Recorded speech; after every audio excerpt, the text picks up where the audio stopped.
Alhamdulillahil qail ya ayyuhan nasu taqu rabbakumul ladzi khalaqakum min nafsin wahidah wa khalaqa minha zawjaha wa bassa minhuma rijalan katsiran wa nisaa wattaqullaha alladzi tasaaluna bihi wal arham innallaha kana 'alaikum raqiba. أشهد أن لا إله إلا الله وحده لا شريك له وأشهد أن محمدا عبده ورسوله اللهم صل وسلم على أشرف الأنبياء والمرسلين سيدنا محمد وعلى آله وصحبه أجمعين أما بعد فيا أيها المسلمون أوصيكم وإياي بتقوى الله فقد فاز المتقون واسمعوا ما قال الله تعالى في القرآن الكريم أعوذ بالله من الشيطان الرجيم يا أيها الذين آمنوا لا يسخر قوم من قوم عسى أن يكونوا خيرا منهم ولا نساء من نساء عسى أن يكون خيرا منهن الآية. Hadirin jamaah Jumat rahimakumullah, wasiat takwa terlebih dahulu kami sampaikan khususnya untuk diri pribadi kami dan kepada kita sekalian. Marilah kita terus berupaya memperbaiki dan meningkatkan ketakwaan kita kepada Allah Subhanahu wa taala. Mumpung masih ada waktu, mumpung kita masih diberi usia panjang oleh Allah Subhanahu wa taala, maka mari kita pergunakan sebaik-baiknya untuk terus berusaha menjalankan segala perintah-perintah Allah dan menjauhi segala larangannya. Karena dalam pandangan Allah, hanya mereka yang berusaha menjalankan segala perintah-perintahnya dan berusaha menjauhi segala larangannya itulah yang kita sebut orang yang al-muttaqin. Hanya mereka itulah yang mulia dalam pandangan Allah. Kaum muslimin rahimakumullah, tepat pada hari ini tanggal 11 Oktober 2024, ini biasanya dalam setiap tanggal 11 Oktober diperingati beberapa peringatan, antara lain Hari Anak Perempuan Internasional dan Hari Menghentikan Bullying atau Stop Bullying Day.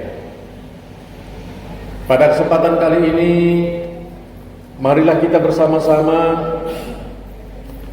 untuk bisa merenungkan apa-apa saja akhir-akhir ini yang sering terjadi di tengah-tengah kita. Mungkin mulai yang tidak viral sampai kepada yang viral.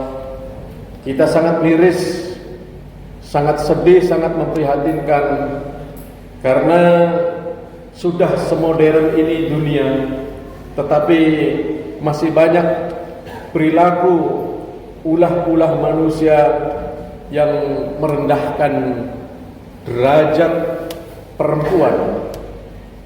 Dan yang kedua, juga masih banyak kasus-kasus bullying atau saling melecehkan, saling menghina, saling menzolimi antara yang satu dengan yang lain. Dan memang ini umumnya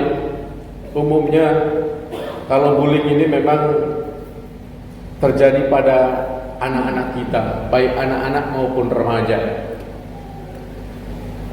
Itulah sebabnya saya ingin mengajak kepada kita sekalian untuk back to Al-Quran, back to Islam, kembali kepada ajaran Islam, kembali kepada ajaran Al-Quran, di mana di dalam tarikhnya, sejarahnya, salah satu yang diemban salah satu misi daripada agama Islam adalah bagaimana mengangkat harkat dan derajat kaum perempuan, lebih-lebih pada anak-anak perempuan.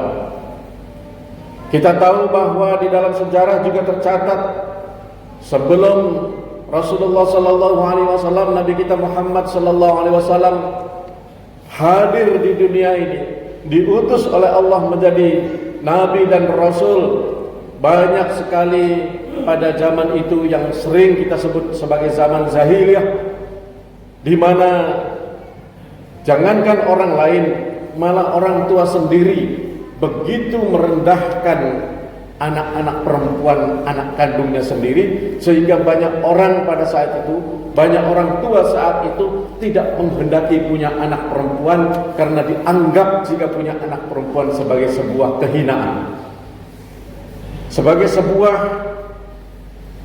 kerendahan derajat orang tuanya. Sehingga banyak kita baca dalam sejarah ketika dalam satu keluarga ada orang tua melahirkan anak perempuan, karena merasa malu kemudian mengubur hidup-hidup anak perempuannya, naudzubillah min dzalik, tsumma naudzubillah. Dan ketika Islam hadir ke dunia ini, kita bisa lihat begitu banyak ayat-ayat Al-Quran, begitu banyak hadis-hadis Rasulullah yang menganjurkan kepada kita untuk mengangkat, untuk menyamakan derajat perempuan dengan laki-laki. Terutama apa yang kita angkat derajatnya? Yang pertama tentu kita perhatikan hidupnya, nyawanya. Tidak ada lagi perlakuan zaman jahiliyah yang menganggap kelahiran anak perempuan sebagai sebuah kehinaan, kemudian kita melakukan hal-hal yang dilarang Allah, apalagi sampai melakukan pembunuhan atau mengubur hidup-hidup anak perempuan kita. Kemudian yang kedua adalah kita tidak membedakan antara anak-anak kita yang laki-laki dan perempuan dalam hal menjaga kesehatannya, menjaga dalam kehidupan sehari-harinya, sehingga tidak ada dari kedua belah pihak yang merasa diperlakukan tidak adil oleh kedua orang tuanya. Itulah makanya saat ini juga, bahkan memang sudah cukup lama didengungkan apa yang namanya kesetaraan dan keadilan gender. Tidak ada lagi bias gender, tidak ada lagi kemudian kita mengutamakan laki-laki dan merendahkan perempuan, atau sebaliknya mengutamakan perempuan kemudian merendahkan anak-anak kita yang laki-laki. Kaum muslimin rahimakumullah, begitupun dalam hal pendidikan, dalam hal cita-citanya, kita berusaha agar anak-anak kita semuanya bisa mendapatkan cita-citanya dengan berusaha memberikan pendidikan yang terbaik buat anak-anak kita. Salah satu menteri PDANK di zaman dulu, mungkin zaman kita masih muda, itu namanya Daud Yusuf, yaitu pernah mengatakan kunci keberhasilan buat anak-anak kita itu kembangkan bakat dan kemampuannya. Jadi kita bisa melihat, meskipun dia seorang anak perempuan, anaknya kita bisa memperhatikan apa ini bakatnya. Apakah macam-macam, mungkin dalam hal tulis menulis sehingga menjadi seorang penulis yang handal, dalam hal bisniskah, dalam hal administrasikah, bahkan mungkin yang kaitannya dulu-dulu pernah tidak kita bayangkan, tapi sekarang alhamdulillah sudah banyak. Ada polisi wanita, TNI wanita, ada penerbang wanita. Itu sudah tidak ada bedanya antara laki-laki dengan perempuan. Tentu saja meskipun dalam kesamaan ini dari segi sosial, tetapi dari segi naluriah seorang laki-laki dan perempuan berbeda. Maka dari itu perempuan juga tentu secara nurani itu dia tetap harus mampu menjadi seorang ibu rumah tangga. Sehingga didikan-didikan orang tua kita dulu, istilahnya seorang istri itu harus bisa dalam 3 hal misalnya. Bisa dapur, sumur, kasur. Itu bukan hanya sebuah istilah, akan tetapi dia bisa benar-benar memiliki keahlian itu di dapur, memasak.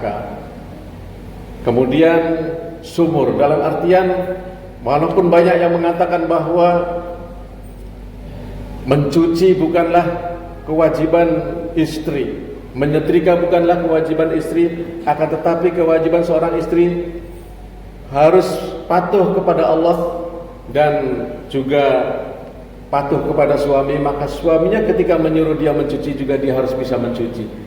Pendidikan-pendidikan ini tetap diberikan kepada mereka, tetapi cita-cita mereka jangan kemudian kita kandaskan dengan kalimat kamu kan perempuan, cukuplah hanya di 3 hal tadi saja. Kemudian yang kedua, masalah bullying ini juga penting, perlu kita tanamkan kepada anak-anak kita. Sekarang kita tidak bisa lagi kemudian menganggap itu urusan anak-anak. Karena memang sekarang ini banyak justru anak-anak melakukan hal-hal yang naudzubillah. Kalau dalam pandangan Islam keterlaluannya luar biasa. Belum lama kita dengar di berita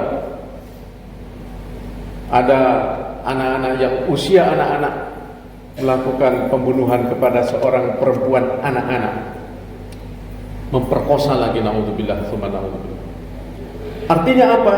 Artinya ketika kita kemudian menganggap bahwa ini dianggap lumrah karena anak-anak yang melakukan, maka yakinlah generasi kita yang akan datang bisa rusak semuanya. Karena anak-anak saja sudah berani melakukan hal yang seperti itu. Khawatirnya tambah dewasa, tambah gila lagi, tambah ngeri lagi perilakunya.